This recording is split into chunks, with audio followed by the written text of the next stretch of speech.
Welcome to all parents and students. Today we are going to study question number 5 onwards from exercise 1.2 maths 2 chapter number 1. Okay. Here in this problem, if you read the question carefully, the condition given is that sum due of 20 copies means 20 copies, sum due of 20 copies. In that amount we can purchase 21 copies.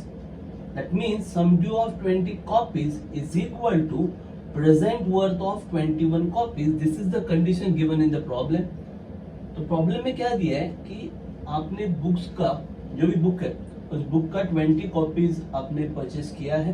तो उन्होंने ये कहा है कि अगर ये 20 copies का bill after 6 month, they have given period है 6 मंथ, आफ्टर 6 मंथ आप पे करते हो तो फिर वो जो सम ड्यू बनने वाला है, आपने 20 कॉपीज परचेस किया, after 6 month you are paying the bill. Okay, तो वो जो सम ड्यू रहेगा in that amount you can purchase 21 copies with ready cash. 21 copies with ready cash मतलब रेडी कैश मतलब क्या है कि वहां पे आप क्रेडिट नहीं ले रहे हो, मतलब वो 21 कॉपीज का सम ड्यू होगा क्या? नहीं, वो होगा 21 कॉपीज का प्रेजेंट वर्थ. तो क्या बोला है कि 20 कॉपीज है, इसका अमाउंट आप रेडी कैश में नहीं दे रहे हो. 20 कॉपीज का अमाउंट आप कब दे रहे हो? After 6 month. मतलब वो अमाउंट क्या बनेगा फिर? प्रेजेंट वर्थ रहेगा क्या आफ्टर 6 मंथ? क्रेडिट लेने के बाद जो अमाउंट आप पे करते हो उसे आप प्रेजेंट वर्थ कहोगे क्या? नहीं. Okay, we have studied earlier. तो वो क्या होगा आफ्टर क्रेडिट पीरियड? वो होगा सम ड्यू. तो 20 कॉपीज का जो सम ड्यू निकलेगा उतने ही अमाउंट में उन्होंने बोला है in that amount we can purchase 21 copies in ready cash. मतलब जो 20 कॉपीज का सम ड्यू निकलेगा उस अमाउंट में आप 21 कॉपीज रेडी कैश में ले रहे हो, मतलब वो 21 कॉपीज का क्या होगा? Present worth. This is the pure condition, nothing else. Okay, so let's assume cost price of one copy. Let rupees x be the cost price of one copy of a book. तो एक copy का price, purchasing price, cost price x rupees है. तो अगर आप 20 copies purchase करने जाओगे तो 20 कॉपीज का कॉस्ट प्राइस मतलब भी क्या होगा? Present worth. बराबर, मतलब एक्चुअल 20 कॉपीज का कॉस्ट प्राइस कितना होगा? 20x. बट वो कब होगा?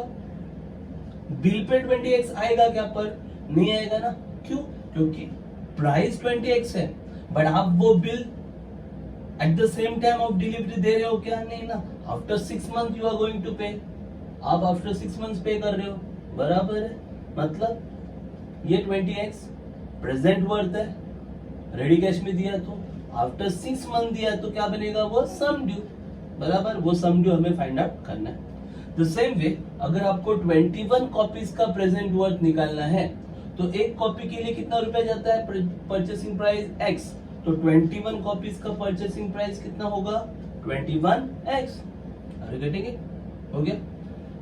20 कॉपीज का प्रेजेंट वर्थ हो गया 20x. 21 कॉपीज का प्रेजेंट वर्थ हो गया 21x. अब हमें क्या चाहिए? 20 कॉपीज का सम ड्यू निकालना. बराबर, अब सम ड्यू निकालने के लिए फॉर्मूला क्या है? Sum due is equal to TD मतलब true discount plus present worth. बराबर, तो ट्रू डिस्काउंट के लिए फॉर्मूला क्या है? Present worth into n into r upon 100. ये present worth as it is. अब ये हम सम ड्यू कितने कॉपीज के लिए फाइंड आउट कर रहे हैं? 20 कॉपीज के लिए. तो प्रेजेंट वर्थ भी क्या आएगा? 21x आएगा कि 20x आएगा? बट ऑब्वियस क्या आने वाला है? 20x. तो in place of present worth just write down 20x. N that is period कितना था?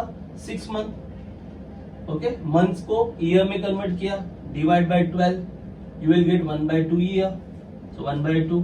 रेट ऑफ इंटरेस्ट वही तो फाइंड आउट करना है. रेट ऑफ इंटरेस्ट अननोन है तो आर एज इट इज रहेगा, divided by 100 plus present worth फिर से 20x. समझ में आ रहा है? 21x क्यों नहीं लिया प्रेजेंट वर्थ? क्योंकि आप sum due of 20 copies find out कर रहे हो तो प्रेजेंट वर्थ भी 20 कॉपीज का ही लेना होगा. हो गया. अब 20x is common ना, so taking 20x common, so here r is in the numerator, ये जो 2 है वो 2 100 को मल्टीप्लाई करेगा तो क्या हो जाएगा 200, so therefore r upon 200 plus 20x common लिया है ना तो क्या रहेगा 1. So this is our sum due of 20 copies. Okay, now what condition they have given, क्या कंडीशन दिया है उन्होंने, simple condition is given in sum due of 20 copies, 20 copies का जो सम ड्यू निकलेगा in that amount you can purchase 21 copies with ready cash. मतलब वो 21 copies का क्या होगा प्रेजेंट वर्थ. तो sum due of 20 copies is equal to present worth of 21 copies. Okay, so sum due of 20 copies अभी भी find out किया, 20x into r by 200 plus 1 is equal to present worth of 21 copies. Present worth of 21 copies is 21x. 21x. Now ये 20x multiply वहां पे जाके divide करेगा. x will get cancel. 21 by 20 plus 1 when goes to that side it will become minus 1. So 21 by 20 minus 1 calculation करोगे तो कितना आएगा 1/20. मालूम है ना ये cross multiplication. So 21 minus 20 upon 20 that is 1/20. अब ये 200 डिवाइड है वहां पे जाके क्या करेगा multiply. So 200 upon 20 the final answer is 10. So at the end you have to write, so therefore rate of interest is 10% per annum. That will be the final statement. Are you getting it? So finally आपको लिखना है therefore rate of interest is 10% per annum. Therefore rate of interest is 10% per annum. Rate of interest is 10% per annum. Are you getting it? Problem समझ में आ रहा है? बहुत ही simple सा problem था. Is that clear? Okay. So let's move towards next problem, that is question number 6.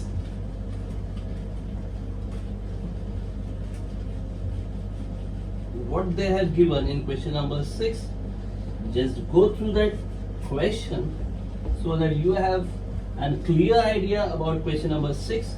Now they have given find true discount, bankers discount. We have to find true discount, bankers discount, bankers gain on bill of rupees 4240 due 6 month, hence at 9% per annum.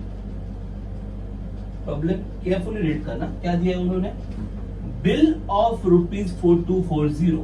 So 4240 is the bill amount. अब bill amount मतलब ही क्या होता है, amount of bill is nothing but sum due और you can call it as face value. Bill का जो amount होता है वही होता है सम ड्यू और face value. That means face value और sum due is given as 4240. 6 month बोला है तो n इक्वल टू 6 मंथ, उसे आप ईयर में कन्वर्ट करोगे तो 6/12 1/2 ईयर हो जाएगा. 9% पर एनम, ये क्या हो गया रेट ऑफ इंटरेस्ट मतलब r. So we have got sum due, we have got n and we have got r. We have to find banker's discount, true discount and banker's gain. तो simple सी बात है, you can not find out true discount straight away. Why? Because in true discount, what is the formula for true discount? Present worth into n into r upon 100. तो present worth तो आपके पास है ही नहीं, आपके पास sum due है, so you cannot find out true discount straight away. But you can find out bankers discount. Why? Because bankers discount is calculated on sum due or the face value. Banker discount किस पे calculate किया जाता है, sum due पे या फिर face value पे. तो सम ड्यू तो दिया है यहाँ पे, so you can easily calculate banker's discount. Okay, तो in that question number 6 they have given that sum due or you can call it as face value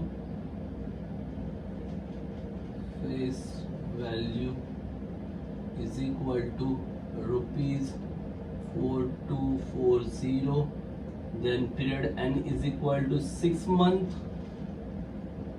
that is equal to 1/2 years, then rate of interest is 9% per annum. Okay, now we have to find banker discount, so therefore bankers discount, that is nothing but BD is equal to, formula क्या होगा, face value into n into r upon 100. Banker discount is calculated on face value. Face value मतलब is sum due 4240. so just make calculation. so 4240 into 1/2 into 9 upon 100. just make a calculation and get bankers discount. तो अगर आप calculation properly करोगे तो हमने to avoid that wastage of time, तो time अगर waste नहीं करना, दैट्स व्हाई मैंने ऑलरेडी कैलकुलेशन करके रखा है. तो you can make that pretty easily. 2 इसे डिवाइड करेगा, 9 से मल्टीप्लाई करो, फिर 100 से डिवाइड. ये 2 है, it will divide this one. 2 1s are, so 2 2s are 4, 2 1s are 2, 2 2s are 4, and then 0, okay, into 9 upon 100.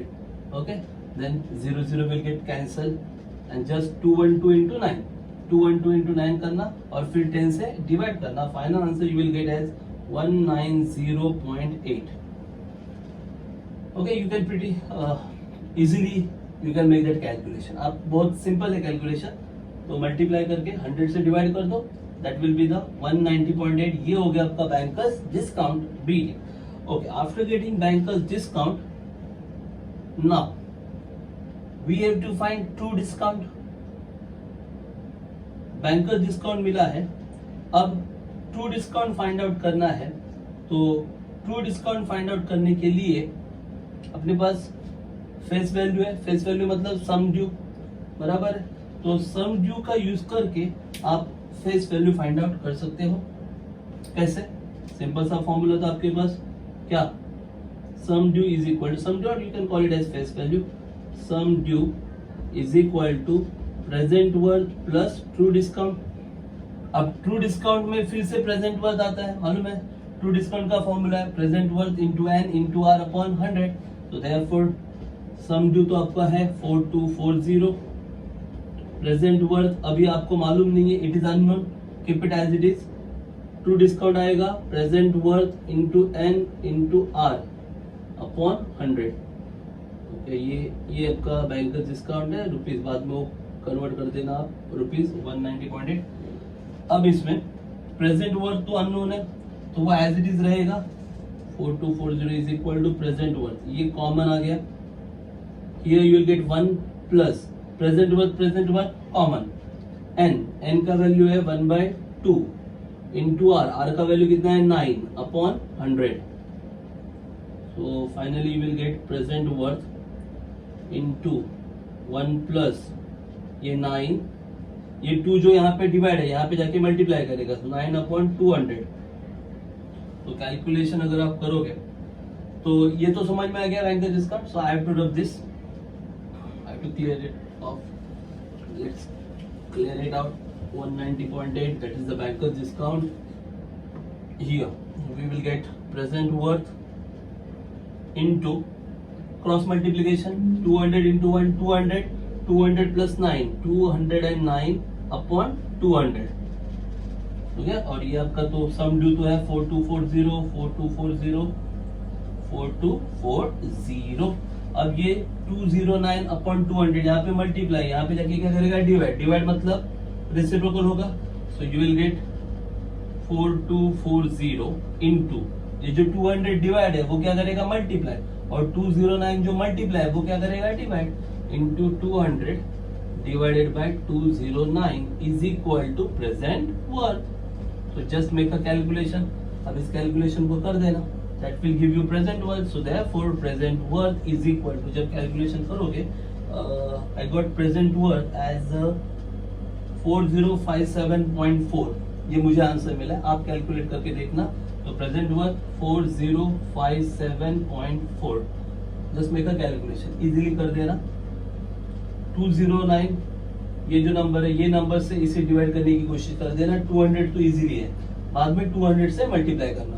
Okay, so तो finally we got present worth as rupees 4057.4. ये हो गया प्रेजेंट वर्थ.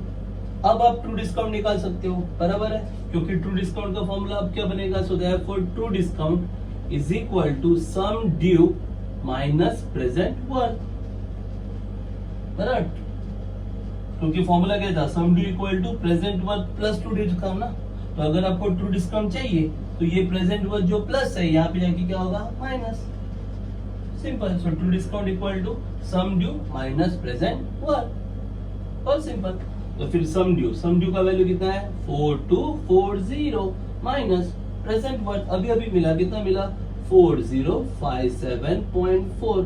मालूम है ना calculation कैसे आएगा, 4240.0 minus 4057.4, subtraction कर देना and then you will get answer as rupees. We got 182.60 or just 6. This is our true discount. Okay, so bankers discount पहले कितना मिला था हमें 190.8 or you can call it 190.80. That was banker discount. अभी मिला true discount 182.60. Now we have to find banker's gain. तो banker's gain बहुत simple, banker's gain is difference between banker discount and true discount. Banker discount और true discount दोनों का difference मतलब होता है बैंकर्स गेन. हो गया, सो देयरफॉर बैंकर्स गेन बीजी का मतलब क्या होता है, banker's gain. Okay, bankers gain, bankers gain, that is nothing but BG, and BG is equal to bankers discount minus true discount. So bankers discount कितना मिला था 190.8 minus true discount 182.6. just make a calculation. Okay, so what will be the final answer, 8 minus 6 2, 10 minus 2 8, 8 minus 8 0, finish 8.2 rupees, 8.2 or rupees 8.20. that will be the bankers gain. Problem समझा. सबसे पहले क्या find out किया, banker's discount. क्यों banker's discount क्यों find out किया था, because in this problem they have given sum due. उन्होंने सम ड्यू दिया था जिसे आप फेस वैल्यू भी बोल सकते हो, एंड ऑन सम ड्यू और face value we can calculate banker's discount. Sum due पे कौन सा डिस्काउंट मिलता है, बैंकर्स डिस्काउंट. तो पहले बैंकर डिस्काउंट फाइंड आउट किया, फॉर्मूला क्या यूज किया, face value into n into r upon 100. सब था अपने पास. फेस वैल्यू मतलब सम ड्यू 4240, एन दिया है आपको 6 मंथ 1/2 ईयर, आर दिया है 9% अपॉन 100. तो वहां से आपको क्या वैल्यू मिला बैंकर डिस्काउंट का 190.8. देन अब आपको ट्रू डिस्काउंट निकालना है. तो ट्रू डिस्काउंट और सम ड्यू में रिलेशन क्या है, sum due is equal to present worth plus true discount. Sum due का वैल्यू 4240 मेंशन किया आपने, present worth as it is. True discount का फिर एक बार फॉर्मूला आता है present worth into n into r upon 100. बाकी सब कैलकुलेशन आपके सामने है. We will get present worth as 4057.4. But ये तो नहीं पूछा है, हमें तो ट्रू डिस्काउंट चाहिए. तो सिंपल है, यहां से ट्रू डिस्काउंट मिलेगा. कैसे, प्रेजेंट वर्थ वहां पे जाके सब्ट्रैक्ट होगा. So true discount is equal to sum due minus present worth. Sum due minus present worth. ये sum due, ये present worth. Subtract किया, क्या मिला 182.6. ये हो गया आपका true discount. Now bankers gain BG. bankers gain का फॉर्मूला क्या है, BD minus TD. BD बोले तो bankers discount, TD मतलब true discount. 190.8 minus 182.6. and the final answer will be 8.2. okay, in the end just write down all three. Problem finish होने के बाद तीनों एक साथ लिख देना. पहले लिखना therefore banker discount equal to rupees 190.8, true discount equal to rupees 182.6, and bankers gain equal to rupees 8.2. is it clear? Let's move to question number 7. I think from it is also very easy question. Question number 7, pretty ordinary and easy question. What they have given, true discount on a bill is rupees 22 00. True discount is rupees 2200 and banker discount is 2310. So true discount दिया है, banker discount भी दिया है. If bill is due 10 months, bill is due 10 month, मतलब n दिया है 10 months. We have to find the rate of interest. Very easy. आपको rate of interest find out करना है. अब देखो, आपके पास ट्रू डिस्काउंट और बैंकर डिस्काउंट दोनों है. ट्रू डिस्काउंट और बैंकर डिस्काउंट का एक दूसरे से कोई रिलेशन है नहीं, बराबर है. मतलब भाई ट्रू डिस्काउंट का रिलेशन मतलब अगर आपको रेट ऑफ इंटरेस्ट निकालना है उस हिसाब से बोल रहा हूँ, रिलेशन है.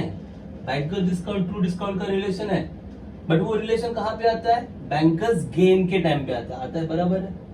ओके, स्ट्रेट अवे मतलब in terms of rate of interest relation है क्या दोनों में? जैसे कि ट्रू डिस्काउंट का फॉर्मूला है present worth into n into r upon 100. मतलब ट्रू डिस्काउंट और प्रेजेंट वर्थ इनमें रेट ऑफ इंटरेस्ट आता है. बैंकर डिस्काउंट का फॉर्मूला है sum due into n into r upon 100. मतलब बैंकर डिस्काउंट और सम ड्यू इनमें रेट ऑफ इंटरेस्ट आता है, बट ट्रू डिस्काउंट और बैंकर डिस्काउंट में रेट ऑफ इंटरेस्ट नहीं आता है. लेकिन उन दोनों को यूज करके आपको क्या मिला अभी in last problem? Yes, banker's gain, बराबर है. Using banker discount and true discount we can calculate banker's gain.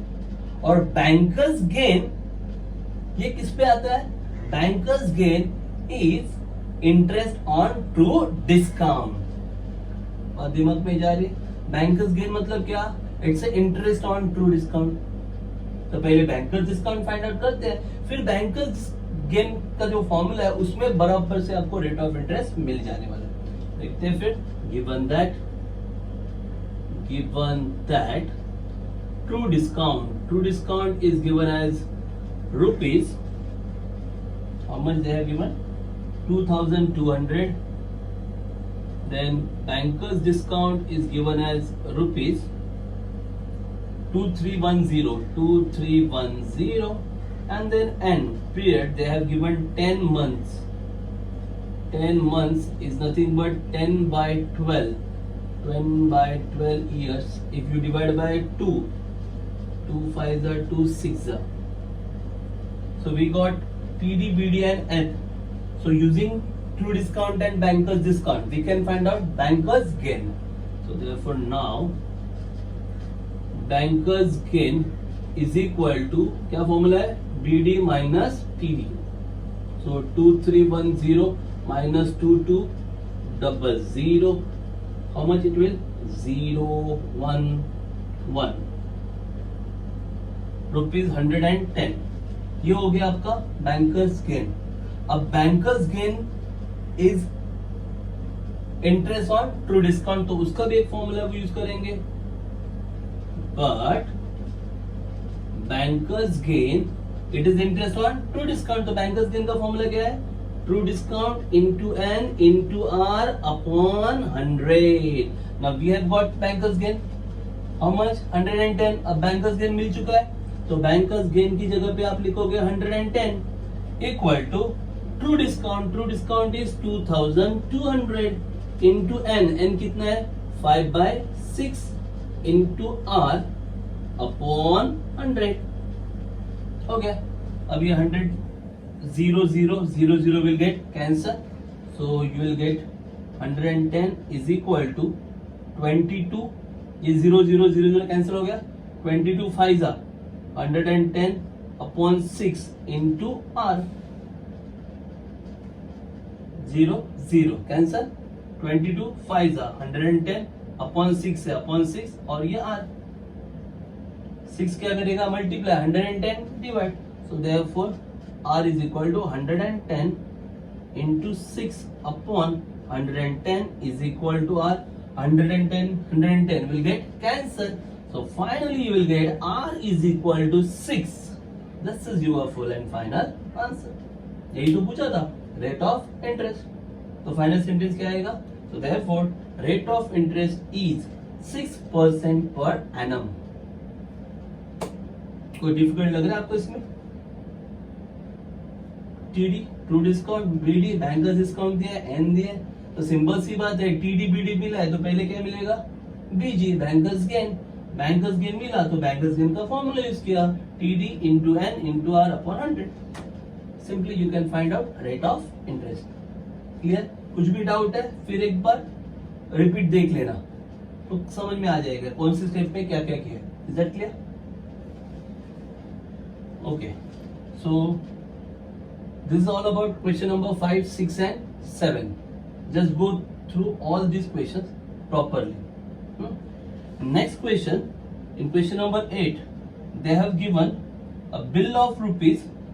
In that question number 8, little mistake they have made, okay, in your book, or that a bill of rupees 6395 is given, okay, and that mistake you have to correct. Actually that amount should be 6935। अगर आप 6395 लेते हो तो wrong आ रहा है answer, calculation नहीं हो रहा है पॉसिबल। वहां पे आपको अमाउंट लेना है 6935, वो प्रिंटिंग मिस्टेक है, वहां पे 6095 नहीं होना चाहिए, 6935, वो करेक्शन आप कर लेना। Is drawn on 19th January 2015। Bill कब ड्रॉ किया? 19th January 2015 for 8 month, 8 month के लिए बिल ड्रॉ किया है। Was discounted on 28th Feb 2015। Discount कब किया? मतलब बैंक ने डिस्काउंट किया बिल को 20th Feb 2015 को एट 8% पर एनम इंटरेस्ट, मतलब रेट ऑफ इंटरेस्ट लगाया 8% per annum. What is banker's discount? BD बोला, banker's discount. What is cash value of the bill? Cash value क्या होगा, मतलब बैंक कितना अमाउंट देगी। तो सिंपल सी बात है भाई, बिल का जो अमाउंट है बराबर वो होता है फेस वैल्यू। तो यहाँ पे बिल का अमाउंट दिया है 6935, ये हो गया फेस वैल्यू, और you can call it as sum due. अब बिल निकला कब है? 19 जन को बिल उन्होंने दिया। कितने मंथ के लिए बिल दिया था वो? 8 मंथ के लिए, बराबर, मतलब 8 मंथ के बाद वो बिल पे करना था। But due to some emergency बीच में ही बिल पे करना पड़ा, तो फिर ये बिल देगा कौन? बैंक। मिडल एजेंट कौन कर रहा है? एजेंसी कौन ले रहा है? बैंक ले रहा है, बराबर है। तो फिर ये बिल डिस्काउंट कौन करेगा? बैंक। तो बैंक ने कब ये बिल डिस्काउंट किया है? वो किया है 20th Feb को, मतलब 15 जैन को जो 19 जैन को जो बिल पास आउट हुआ वो आफ्टर 8 मंथ पे करना था। तो जैन से लेकर 8 मंथ अगर आप लेते हो तो मतलब 1 + 8 9 सितंबर तक जाना चाहिए था, पर सितंबर तक रुके क्या? वो नहीं, उन्होंने डिस्काउंटिंग कब किया? 20th Feb, बराबर, ओके। अब डिस्काउंटिंग किया तब बैंक ने रेट ऑफ इंटरेस्ट लगाया 8%। तो आपसे पूछा जा रहा है कि बैंकर्स डिस्काउंट कितना लिया गया है और फिर कैश वैल्यू क्या है। सिंपल सी बात है, बैंक उतने टाइम के लिए ही अपना इंटरेस्ट चार्ज करेगी जितने टाइम के लिए बैंक का पैसा इन्वॉल्व है, बराबर। तो बैंक का पैसा 19 जैन से इन्वॉल्व है क्या वहां पे? नहीं ना। बैंक आ गई बीच में? जब बिल डिस्काउंट किया तब ना। तो बिल डिस्काउंट कब किया? 20th Feb को। तो 20th Feb से लेकर जब तक जो 8 मंथ कंप्लीट नहीं होते तब तक वो जो टाइम पीरियड है, वो टाइम पीरियड पे इंटरेस्ट चार्ज करेगी कौन? बैंक, और वहां से आपको मिलेगा बैंक का डिस्काउंट। बेसिक्स आपको क्लियर हो रहा है? सबसे पहले कौन सा डेट आपको दिखाई दे रहा है? 19 जैन। वो क्या हो गया? डेट ऑफ बिल, बराबर, जब बिल आपने ड्रॉ किया, बराबर। डेट ऑफ ड्रॉइंग 19 जैन हो गया। फिर पीरियड ऑफ द बिल, कितने मंथ के लिए बिल दिया था वो? 8 मंथ। उसके बाद आप 8 मंथ के बाद पे करने वाले थे, लेकिन बीच पे डिस्काउंटिंग हो गया, तो डेट ऑफ डिस्काउंटिंग आ गया। वो क्या है? 20th Feb, okay. अब आपको क्या करना है? 20th Feb से लेकर जब तक बिल का पूरा पीरियड कंप्लीट नहीं होता तब तक का पीरियड कैलकुलेट करना है, और उस पीरियड पे आपको बैंक क्या करेगी? इंटरेस्ट चार्ज करने वाली है। वही होगा आपका बैंकर्स डिस्काउंट, बराबर। और फिर आपको चाहिए कैश वैल्यू। बहुत सिंपल है, कैश वैल्यू क्या होता है? सिंपल सी बात है ना। कैश वैल्यू कब से मिलेगा? बैंक क्या करेगी? अपना डिस्काउंट निकाल लेगी ना, वो होगा आपका कैश वैल्यू। तो बाद में आपको क्या फाइंड आउट करना है? Cash value. कैश वैल्यू का सिंपल फॉर्मूला यूज करना है। So let's start with the problem.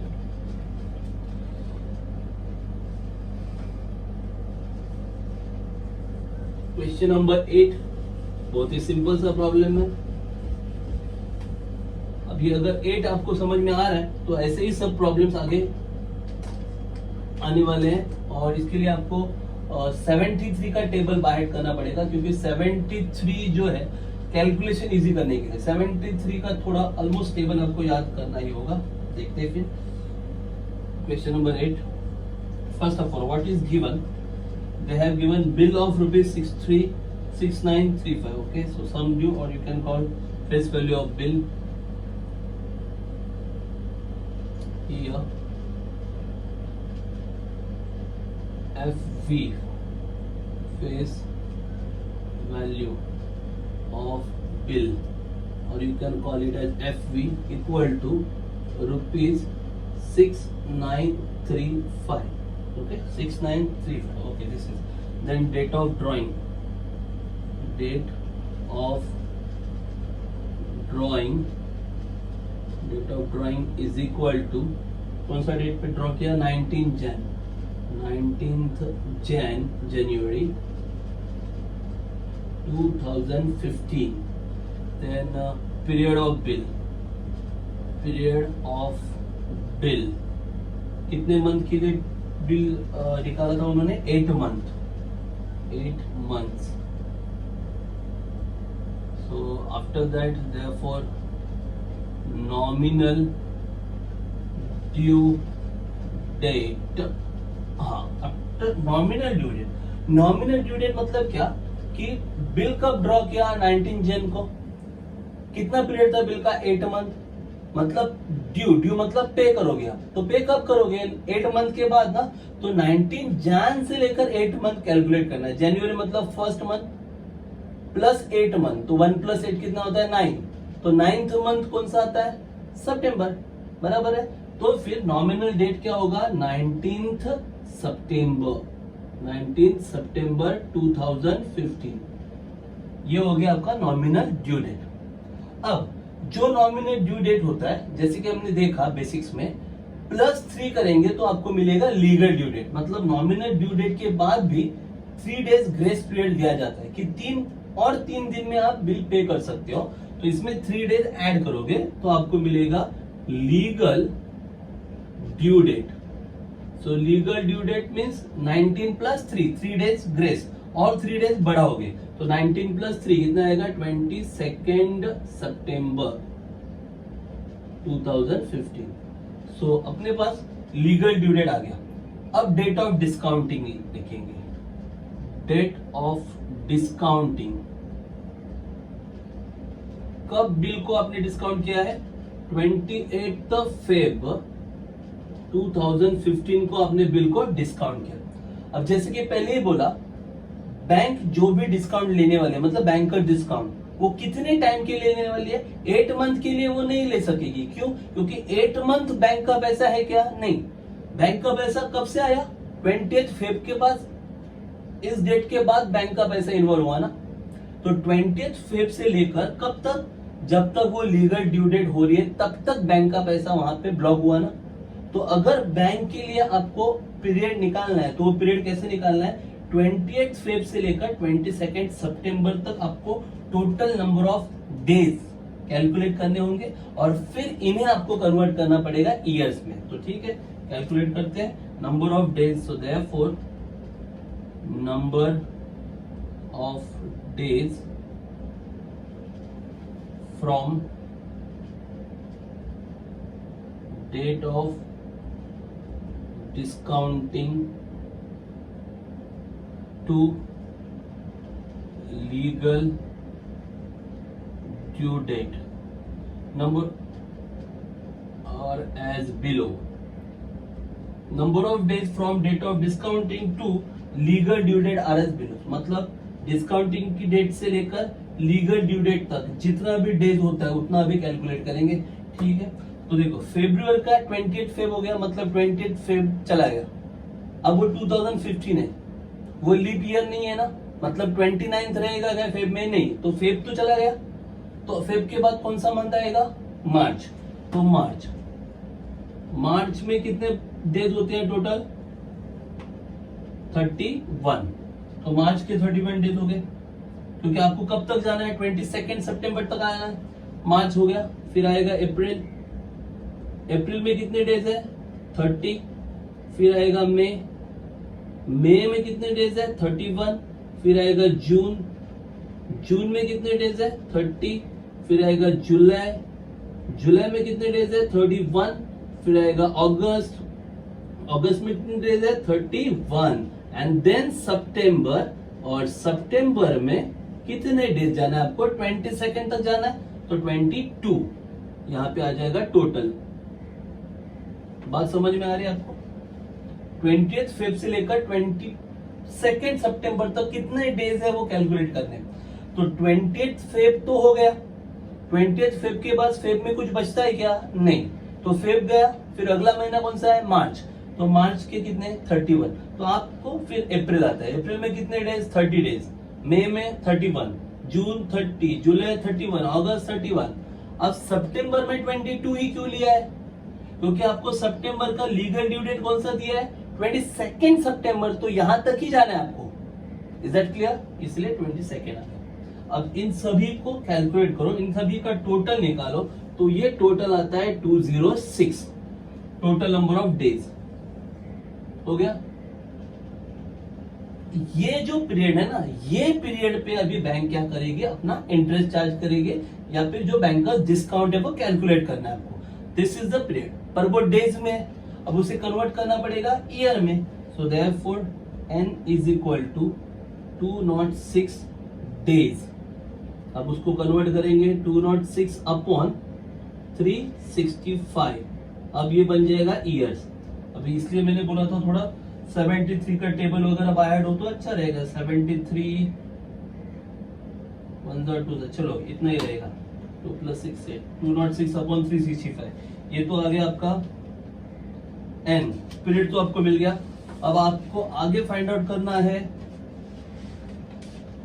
Cash value banker discount. ठीक है, बैंकर डिस्काउंट कैलकुलेट करते हैं, जो कि कैलकुलेशन का पार्ट है, इजीली वी कैन कैलकुलेट। अब बैंकर डिस्काउंट फाइंड आउट करना है। So therefore banker's discount is equal to, जैसे कि पहले बोला, बैंकर डिस्काउंट किस पे कैलकुलेट किया जाता है? Sum due, face value. तो फेस वैल्यू है आपके पास 6935। So bankers discount is equal to face value into n into r upon 100।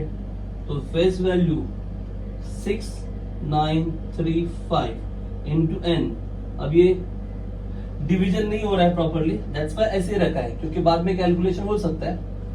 Otherwise ये जो नंबर्स है वो 73 के टेबल में ऑलमोस्ट आ जाते हैं, इसलिए 73 का टेबल थोड़ा तैयार रखना ताकि कैलकुलेशन इजी हो जाएगी। जैसे कि 73 1 73, 73 2 करोगे तो 146 आएगा, 73 3 करोगे तो 219, 73 4 करोगे तो 292, फिर 73 5 365। ये जरा मतलब याद रखना, अप टू 5 तो याद रखना, ज्यादा याद नहीं रखा तो भी 73 5 तक तो याद रखना, क्योंकि कैलकुलेशन थोड़ा इमीडिएटली कर सकते हो।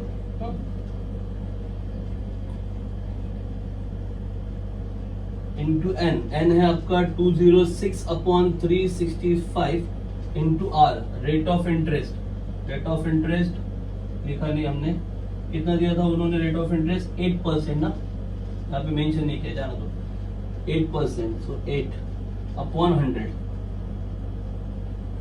Face value into n into r upon 100। Face value 6935 into n, n ये जो डेज को ईयर में कन्वर्ट किया वो 206 अपॉन 365 इंटू आर, आर है आपका 8, ये अपॉन 100 यहाँ पे लीजिए। अब थोड़ा कैलकुलेशन कर दो इसमें, इन दोनों को 5 से आप डिवाइड कर सकते हो दोनों को, and then make a calculation. I think वो कैलकुलेशन आप जब करोगे तो फाइनल आंसर आपको मिल जाएगा। तो वहां से आपको मिल जाएगा बैंकर डिस्काउंट। जैसे ही आपको बैंकर डिस्काउंट यहाँ पे मिल जाता है, after getting banker discount you can find out cash value. Cash value is equal to face value minus banker's discount. तो जो फेस वैल्यू है उसमें से बैंकर्स डिस्काउंट को क्या करना है? सब्ट्रैक्ट करना है, that will give you cash value. Okay, so easily you can find out that answer. यहाँ पे जो बैंकर डिस्काउंट का वैल्यू मिलेगा आपको, अगर आप 5 से डिवाइड करोगे तो यहाँ पे 73 आ जाएगा, यहाँ पे 5 1 जा, देन 5 3 जा 15, 5 जा 40 एंड 5 7 जा, मतलब 1387 आ जाएगा 573, और फिर अगेन 73 से आप उसे डिवाइड कर सकते हो। इन दोनों को पहले 5 से डिवाइड करो तो यहाँ पे 73 आएगा, यहाँ पे आपको 1387 समथिंग मिलेगा। फिर 73 से 1387 को डिवाइड करने की कोशिश करो तो आंसर इजीली आ जाएगा। और जो मैंने कैलकुलेट किया वहां पे हमें आंसर मिला है 313.12। आप भी कैलकुलेट करके देखना क्या आंसर मिल रहा है। तो बैंकर डिस्काउंट मिल रहा है 313.12। नाउ कैश वैल्यू निकालने के लिए face value minus banker discount, face value है आपका 6935 minus 313.12, so the final answer will be rupees 6621.88, 6621.88, that will be the cash value। Problem थोड़ा सा हटके है, ये टॉपिक नया है इसमें, इसलिए ध्यान से देना क्या बताया था उन्होंने। बिल जो है वो बिल का डेट क्या था, 19 जनवरी 2015 को बिल ड्रॉ किया गया, बराबर। अब ये बिल 8 मंथ के लिए ड्रॉ किया गया था, बट 8 मंथ के पहले ही 20 फेब को बैंक से उस बिल को डिस्काउंट किया गया, बराबर। तो अब आपसे पूछ रहे कि बैंकर डिस्काउंट क्या है और कैश वैल्यू क्या है। कैश वैल्यू मतलब बैंक कितना पे करेगा बिल के अगेंस्ट, बराबर। तो इसके लिए क्या किया आपने, फेस वैल्यू ऑफ बिल, मतलब बिल पे जो अमाउंट है वो देखा 6935 का, ठीक है। और फिर आपने देखा डेट ऑफ ड्रॉइंग कब का बिल है, 19 जनवरी का बिल है, कितने महीने के लिए बिल है, period of the bill 8 month, मतलब ये बिल पे कब होने वाला है, 8 मंथ के बाद। तो 19 जन मतलब फर्स्ट मंथ है जनवरी, 8 मंथ के बाद मतलब 1 + 8 9, 9 मतलब सितंबर, मतलब नॉमिनल ड्यू डेट जो रहेगा वो 19 सितंबर का है। यहाँ पे बिल पे होने वाला था, बराबर। अब जो नॉमिनल ड्यू डेट है उस डेट पे ही बिल पे होना जरूरी नहीं है, आप 3 डेज बढ़ा के पे कर सकते हो, तो आता है लीगल ड्यू डेट 22 सितंबर। लेकिन अगर हमें बीच में ही बिल पे करना है या चाहिए तो फिर बैंक आ गया, तो बैंक ने डिस्काउंट किया, डेट ऑफ डिस्काउंटिंग 28 फेब। तो बैंक का पैसा कब आ गया बीच में, 28 फेब को। अब वो कब तक रहेगा, जब तक बिल पे नहीं होगा तब, और बिल कब तक पे होगा, लीगल ड्यू डेट तक। मतलब बैंक का पैसा कितने डेज के लिए इन्वॉल्व है, 20 फेब के बाद 22 सितंबर तक। तो वो सब डेज आपको कैलकुलेट करने। तो number of days from date of discounting to legal due date, RS below. तो 28 फेब 2015 ईयर भी इंपॉर्टेंट है। ये 2015 लीप ईयर नहीं है, लीप मतलब समझते हो ना, डिविजिबल बाय 4 नहीं है ना वो, मतलब फेब में कोई डेज बाकी नहीं है। फिर आ गया नेक्स्ट मंथ मार्च, मार्च में 31 डेज होते हैं। फिर आ गया अप्रैल, अप्रैल में 30, मई, जून, जुलाई, करते करते सितंबर 22 तक जाना है, याद रखना, लीगल ड्यू डेट तक। सब डेज को आपने ऐड किया, सबको ऐड किया तो कितना आ गया 206, मतलब 206 डेज के लिए बैंक का पैसा है, मतलब बैंक का जो इंटरेस्ट है, बैंक का डिस्काउंट जो है वो इतने डेज के लिए कैलकुलेट किया जाएगा, वो हो गया आपका एंड 206 डेज है। अब डेज को ईयर में अगर आपको कन्वर्ट करना है तो क्या करोगे आप, 206 अपॉन 365, क्यों वो समझा ना, क्योंकि 1 ईयर में 365 डेज होते हैं ना, 1 ईयर इक्वल टू 365 डेज, बराबर ना। तो डेज को अगर ईयर करना है तो 365 से डिवाइड करना पड़ेगा, ओके। एन मिला। अब बैंकर डिस्काउंट, बैंकर डिस्काउंट किस पे कैलकुलेट होता है, फेस वैल्यू पे। तो face value into n into r upon 100, face value 6935, n अभी अभी निकाला 206 अपॉन 365 इंटू आर, आर कितना है 8 अपॉन 100।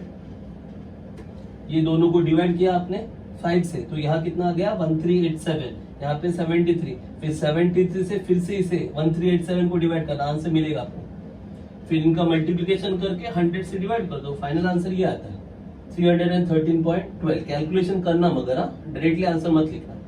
अब कैश वैल्यू, कैश वैल्यू क्या होगा, जो बिल का अमाउंट है उसमें से बैंक अपना डिस्काउंट निकाल लेगी ना। तो बिल का अमाउंट कितना था 6935, उसमें से बैंक का डिस्काउंट माइनस होगा, बचेगा वो देगी bank, So cash value equal to face value minus banker's discount. Is that clear? Okay. So today we have studied question number, I think 5, 6, 7, 8. Just go through all these 4 questions and study them carefully. Once again, thanks for watching this video. Watch this video and study properly. Thanks a lot.